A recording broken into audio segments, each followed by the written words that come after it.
First Monday of August at 8:15 in the morning in the year 1945, the world changed. A B-29 warplane flying above 9,000 meters opened its doors. Over the next 43 seconds, a weapon of meteoric force hurtled toward Earth. At around 600 meters above the Japanese city of Hiroshima, neutrons within the bomb began to split uranium-235 atoms. A chain reaction of profound tragedy had begun, ending with the death of about 140,000 people. Shadows were seared into stone from the blinding light of the blast. The force of the explosion was equivalent to 15,000 tons of TNT, pushing a mushroom cloud more than 18,000 meters into the atmosphere.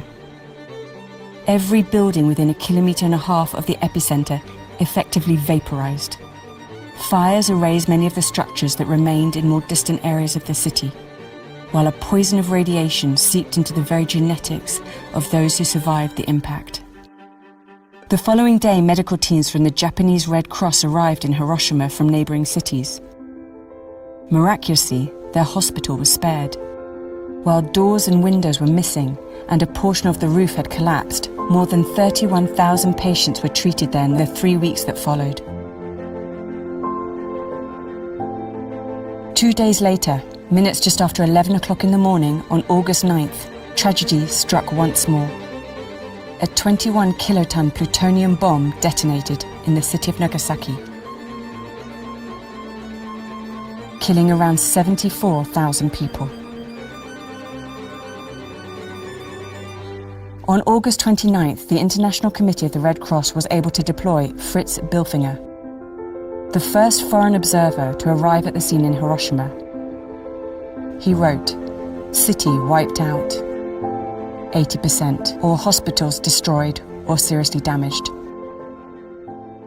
Inspected 2 emergency hospitals, conditions beyond description, full stop."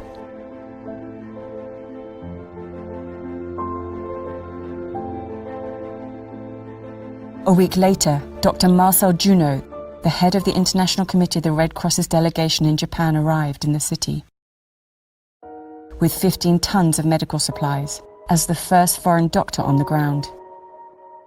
Meanwhile, the same week, less than a month after the attacks, the ICRC was already questioning the lawfulness of atomic weapons and appealing to states to ban their use.